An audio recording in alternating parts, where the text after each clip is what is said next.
Eluf ta' Maltin ibatu mill-Inflammatory Bowel Disease, magħruf bħala IBD, kundizzjoni kronika tal-musrana li tħalli impattu li tikkundizzjona l-ħajja ta' dawk li jbatu minnha.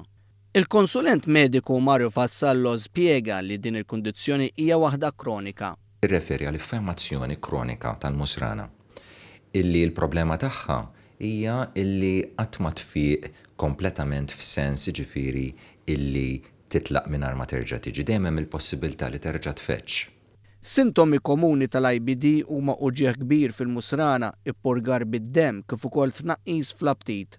Bosta jesperjenzaw uħud minn dawn is-sintomi, però Vassallo spjega kif ħadd m'għandu jallarma ruħu qabel ma jkollu dijanjosi mingħand it-tabib.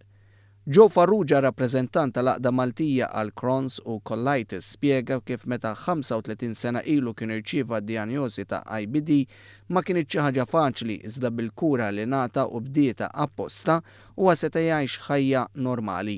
U jaqblu xejn panik għall-bidu sakemm dana, però jista' jgħix ħajja normali jekk kemm il-darba jimxi malli jgħidulu l-konsulent tiegħu. Ġifieri konsulenti ta' mediċina xi joħodha. Ma jridx ħalli lilu nnifsu jiġi panikjat minn din l-affarijiet. Farrugia spjega wkoll kif pajjiżi oħra Ewropej qed titqassam forma ta' karta tal-identità sabiex persuni li jbatu minn dawn il-kundizzjonijiet ikunu jistgħu jużaw il-faċilitajiet sanitarji ta' stabbilimenti kummerċjali. Minkejja li din is-sistema għadha mhux attwata lokalment, Farrugia huwa fiduċjuż li permezz ta' aktar għarfien fil-ġejjieni Malta se tkun qed tissegwi lil dawn il-pajjiżi.